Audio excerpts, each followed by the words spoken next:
कह रहा दो ट्राइंगल हैं, गौर से समझ लो एक्चुअली में बोला क्या गया है कि हमारे पास दो ट्राइंगल है बच्चों,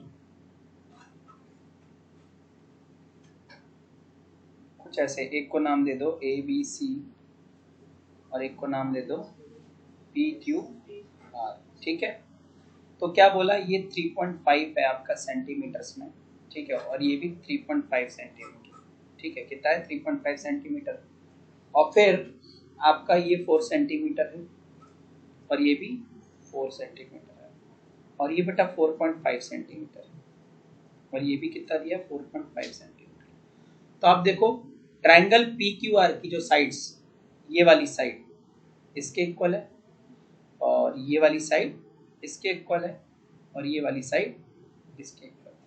मतलब एक ट्राइंगल के तीनों साइड जो हैं वो अगले ट्राइंगल के तीनों करस्पॉन्डिंग साइड्स के क्या है, इक्वल। जब ऐसा होता है तो दोनों ट्राइंगल्स क्या हो जाते हैं, कॉन्ग्रुएंट हो जाते हैं। जो क्राइटेरिया बैठेगी उसको एस एस एस क्राइटेरिया बोलते हैं, साइड साइड साइड क्राइटेरिया। बात समझ में आ गई, ठीक है। यानी कि triangle P Q R is congruent to triangle ABC by SSS congruency criteria।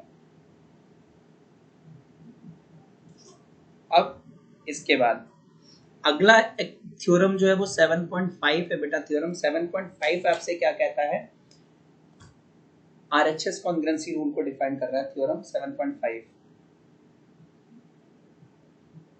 तो थ्योरम 7.5 देखो बच्चों, कहता कि अगर किसी एक राइट एंगल ट्राइंगल का या किन्हीं भी दो राइट एंगल ट्राइंगल की हाइपोटेनियस आपस में इक्वल है और कोई भी बची हुई है एक साइड आपस में इक्वल है, तो दोनों ट्राइंगल्स RHS क्राइटेरिया से क्या हो जाएंगे, कॉन्ग्रुएंट हो जाएंगे। तो देखो इसने बोला कि if in two right angle triangles, if in two right triangles कौन से होते हैं जिनका एक एंगल 90 होता है। If in two right triangles the hypotenuse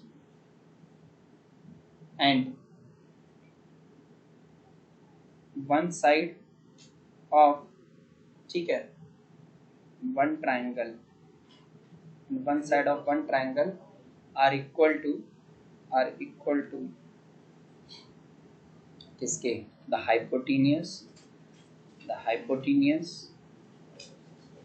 and one side of other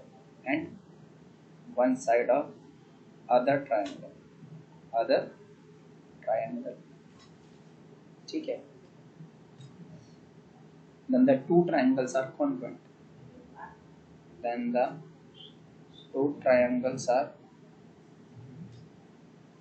तो दोनों ट्राइंगल्स क्या हो जाएंगे, कॉन्ग्रुएंट हो जाएंगे। देखो डायग्राम से समझने की कोशिश करना बेटा। जनरली RHS लगाते टाइम बहुत सारे बच्चे गलती कर जाते हैं, बहुत सारे, ठीक है। तो गौर से देख लेना गलतियां क्या कर रहे होते हैं वो।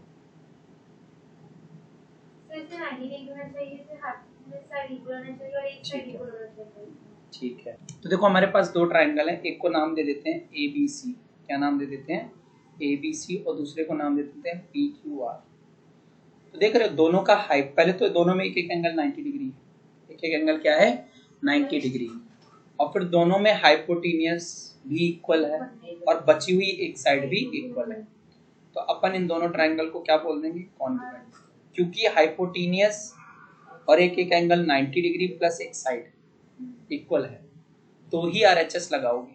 जब तक हाइपोटेनियस और 90 डिग्री इंक्लूड ना हो RHS नहीं लगेगा, वो SAS लग जाता है। अगर हाइपोटेनियस इंक्लूड नहीं किया है, ठीक है, इक्वल साइड्स में हाइपोटेनियस इंक्लूड नहीं किया तो RHS ना होके SAS हो जाता है। तो फिलहाल तो आपका triangle ABC is congruent to triangle PQR by, क्यों, पहले तो एक एक एंगल राइट एंगल है, एक एक हाइपोटेनियस राइट एंगल के अपोजिट वाली साइड इक्वल है, और बची हुई एक साइड भी आपस में क्या है, इक्वल, ठीक है, बाय RHS कॉन्ग्रुएंसी रूल, ठीक है, समझ में आ गई। अब एक डायग्राम और देखो जो जनरली क्या रहता है, देखो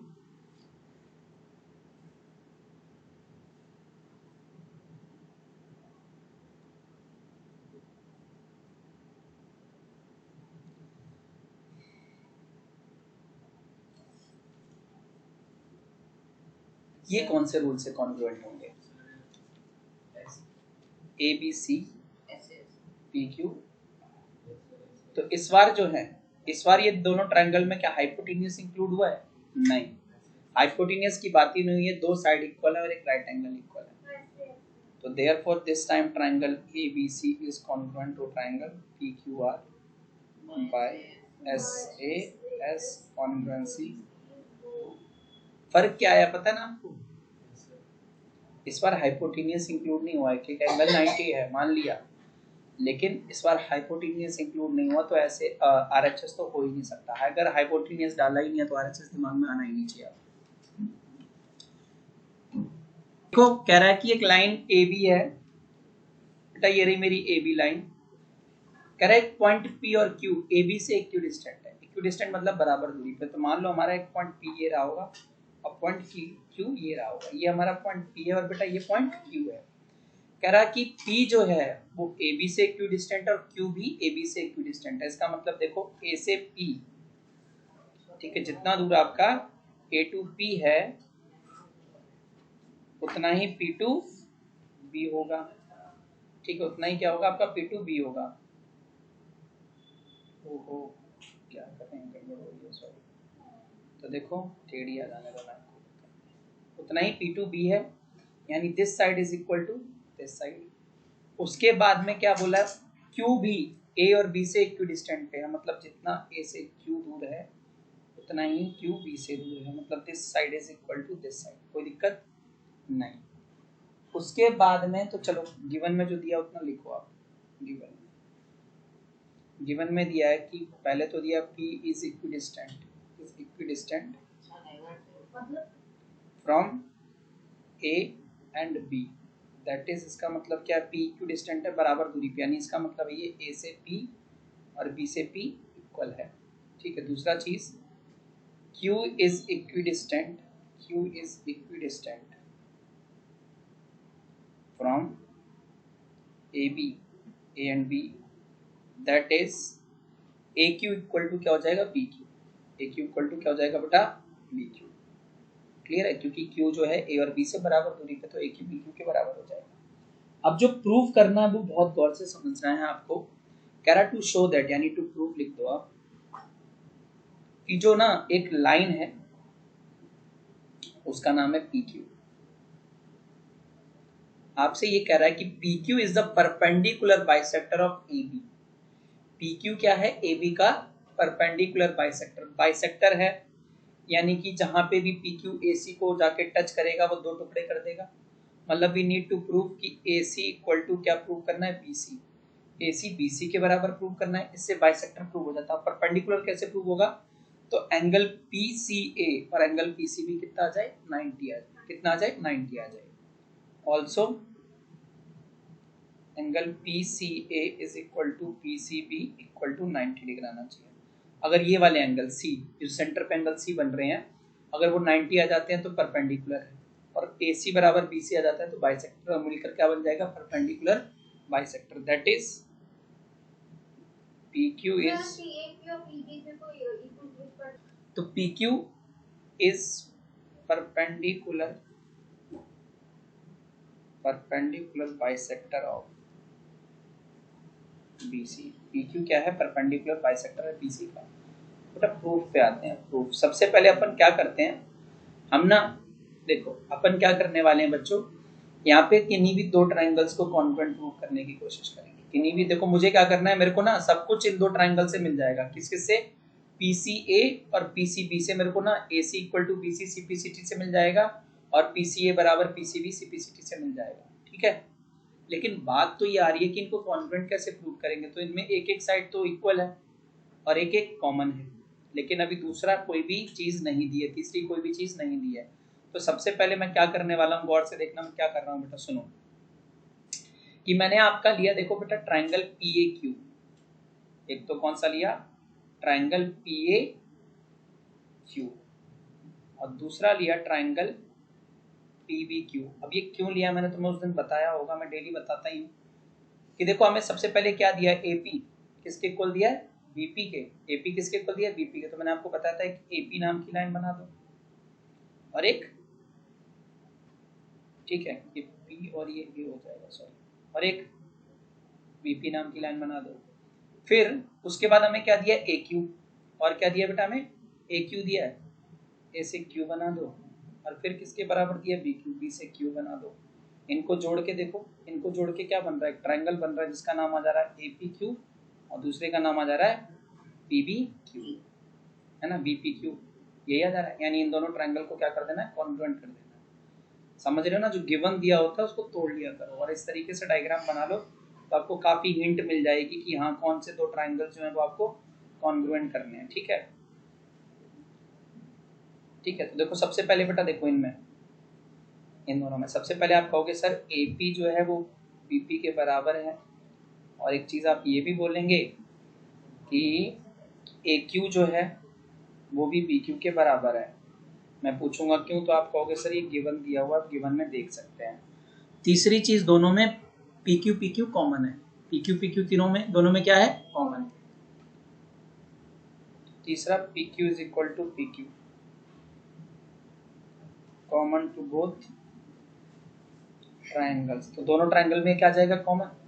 तो देयरफॉर अपन बोल सकते हैं कि triangle PAQ is congruent to triangle PBQ by, अब रूल देखो, रूल तो तीनों साइड इंक्लूड हुई है ना, तीनों साइड लिए हैं, तो bye triple S congruency rule.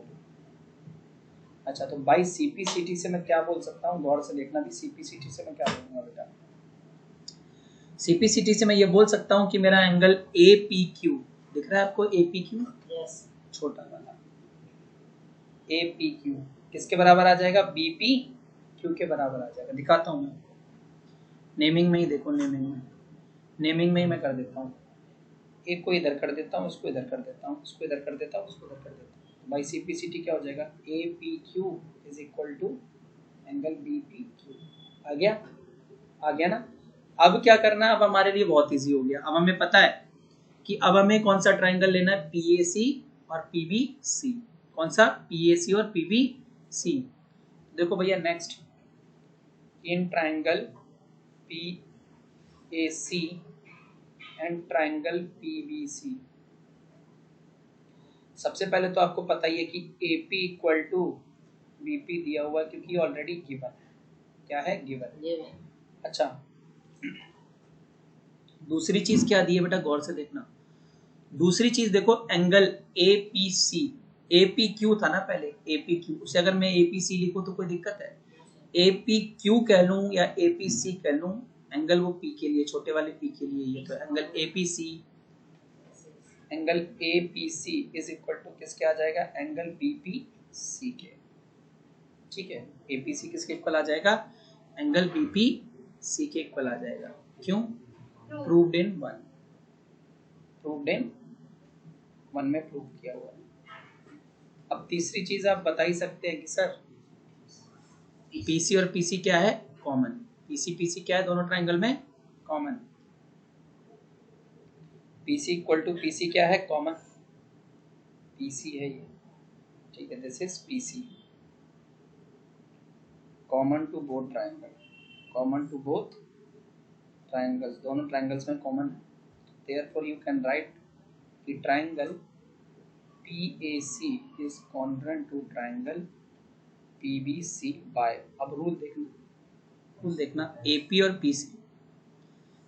और PC के बीच में कौन सा एक एंगल इंक्लूड हो रहा है ना, AP और PC के बीच में एक एंगल आ रहा है, तो बाई SAS, कौन सा rule, by SAS congruency rule. तो बाय CPCT से क्या हो जाएगा, गौर से देखते जाना। CPCT से ACAB के PC के बराबर आ जाएगा, AC और PC क्या आ जाएंगे, बराबर आ जाएंगे ना। अच्छा, ऑल्सो, और क्या बराबर आ जाएगा, एंगल देखना गौर से, PCA इज इक्वल टू हो जाएगा एंगल PCA और PCB। देखो अब गौर से देखो, PCA और PCB एक स्ट्रेट लाइन के ऊपर है, PCA और PCB दोनों कहाँ हैं, स्ट्रेट लाइन के ऊपर। PCA और PCB एक स्ट्रेट लाइन के ऊपर है, तो प्लस करोगे तो 180 आएगा, लीनियर पेयर। ठीक है, तो अपन बोलेंगे also angle PCA plus angle PCB is equal to 180 degree. Reason देना जरूरी है। Linear pair of angles are supplementary. और PCA को PCA रहने दो, लेकिन PCB को भी PCA ले लो। क्यों? दोनों इक्वल है ना, दोनों इक्वल है, इक्वल टू 180 डिग्री। लिख देना एज PCB जो था वो इक्वल था PCA के। तो 2 times angle PCA is equal to 180 degree. Angle PCA कितना आ जाएगा? 90 डिग्री। अब PCA 90 है, वो किसके इक्वल था? PCB के इक्वल टू एंगल PCB। ठीक है बेटा, कितना आ गया? PCB। देखो इसको अपन इक्वेशन 2 डालेंगे और इसको डालेंगे 3। 2 ने क्या बताया कि जो जब PQ AB के ऊपर गिरा तो उसके 2 टुकड़े हो गए, AC इक्वल टू BC, यानी बाइसेक्टर है। और ये PCA इक्वल टू 90 डिग्री और इक्वल टू PCB, ये क्या बता रहा है? परपेंडिकुलर है। तो फ्रॉम 1 एंड 2, फ्रॉम 1 एंड 2, ये यूजिंग 1 एंड 2 लिखो। इसका फ्रॉम नहीं लगाना, यूजिंग बोलना। Using 1 and 2 we can say that कि PQ is 1 and 2 नहीं था बेटा, कितना था? 2 and 3, 2 and 3 था, sorry 2 and 3। from we can say that PQ is perpendicular bisector of AB। ठीक है, PQ is the perpendicular bisector of AB, hence proved। हमें यही प्रूव करना था तो हमने इसको प्रूव भी कर लिया। A पे, ठीक है, दिस इज एग्जांपल 8। 2 लाइनें, एक मान लो ये रही आपकी और दूसरी ये रही। एक का नाम L दे दिया और एक का नाम दे दिया M। दोनों कहाँ कट कर रही हैं? A पे। कह रहा है ये दोनों लाइनें जो है ना, एक पॉइंट P से इक्वी डिस्टेंट है। पता है डिस्टेंस हमेशा 90 डिग्री पे निकाला जाता है, आपको अगर पता हो तो मैंने अगर A से P जोड़ दिया ना, A से P, ठीक है, तो AP तो अलग चीज है, लेकिन लाइन M का जो P से डिस्टेंस है वो हमेशा 90 डिग्री पे मेजर होगा। कैसे मेजर होगा? 90 डिग्री पे। क्योंकि जब भी आप कभी अपनी हाइट नापाने जाते होगे तो आपको पता है एकदम स्ट्रेट खड़े होते हो, स्ट्रेट खड़े होते हो ना, टेढ़े तो खड़े नहीं होते हो। बस ये डिस्टेंस भी हमेशा कैसे नापा जाएगा? 90 डिग्री पे नापा जाएगा। ठीक है, 90 डिग्री। ठीक है, ऐसे यहाँ पे भी यही हालत रहेगी। ये भी कितना बनेगा? 90 डिग्री। ये थोड़ा सा 90, ये वाला गड़बड़ है थोड़ा सा। ठीक है, मान लेना ये 90 डिग्री। अब इसको अपन कुछ नाम दे देते हैं पॉइंट को। एक को नाम दे देते हैं, एनसीईआरटी ने क्या नाम दिया? एक को B दिया है और एक को C दिया है। एक को B दिया और बेटा एक को क्या नाम दिया है? C। तो गिवन क्या है? गिवन देख लो बहुत गौर से। गिवन दिया कि L and M intersecting each other at A पे, कहाँ? A पे। एंड जो आपको पहली चीज जिसमें काम की चीज दी है वो क्या दी है? कि जो B से लेकर P तक का डिस्टेंस है वो C से लेकर P तक है। मतलब उसने बोला ना कि P इज इक्विडिस्टेंट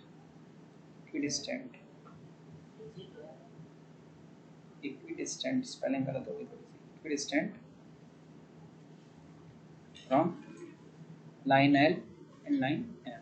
ठीक है, अच्छा दूसरी चीज और कुछ भी है? दूसरी चीज तो कुछ नहीं दिया, हमेशा डिस्टेंस 90 डिग्री पे नापा जाता है। तो आप ऐसे बोल सकते हैं कि angle ABP is equal to हो जाएगा angle ACP equal to 90 degree, क्योंकि डिस्टेंस हमेशा स्ट्रेट नापा जाता है, बिल्कुल स्ट्रेट एंगल पे नापा जाता है। स्ट्रेट एंगल नहीं, स्ट्रेट करके 90 डिग्री पे नापा जाता है। ठीक है, प्रूव क्या करना है? Show that the line AP bisects the angle between them. To prove, बेटा प्रूव क्या करना है? गौर से समझ लो इस क्वेश्चन में कि जो लाइन AP है ना, AP bisects angle A। AP क्या कर रही है? एंगल A के 2 बराबर टुकड़े कर रही है, as well as angle P के भी 2 टुकड़े कर रही है। एंगल P के भी 2 टुकड़े कर रही है। ठीक है, समझ में आ गई बात? मतलब हमें प्रूव क्या करना है, देखो as well as angle P. तो देखो क्या प्रूव करना है, गौर से समझ लो कि आपका एंगल बी ए पी और angle C A P equal है, और एंगल बी पी ए और angle A C P equal है। समझ में आ गई बात? बहुत इजी है, बस आप प्रूफ पे आओ। प्रूफ पे कोई कंस्ट्रक्शन की जरूरत नहीं, कोई कुछ नहीं, बस ट्रायंगल के नाम से ही लिखना आना चाहिए। तो in triangle A B P and triangle A C P, सबसे पहली चीज आपको आराम से दिखाई दे रही होगी क्या, कि बेटा देखो तुम्हारा जो बीपी है ना, बीपी वो इक्वल टू किसके है, सीपी के। अच्छा, angle A B P is equal to angle A C P equal to कितना है, 90 डिग्री।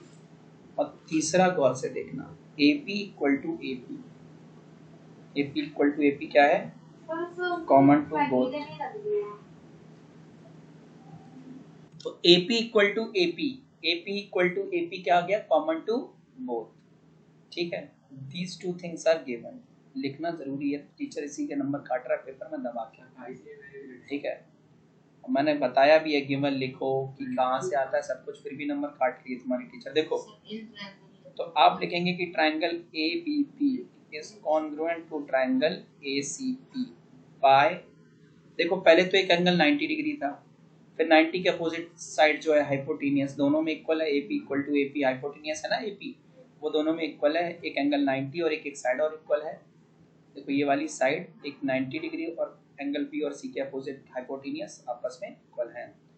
तो बाय RHS कॉन्ग्रुएंसी, ठीक है। अब देखो बेटा कॉन्ग्रुएंसी कुछ ज्यादा ही धमाकेदार लिख दिया है, पता नहीं बच्चे क्या पढ़ लेंगे इसको। तो कॉन्ग्रुएंसी, तब देखो बाय सीपीसीटी, बाय सीपीसीटी। अब तो बहुत आसानी से हो जाएगा।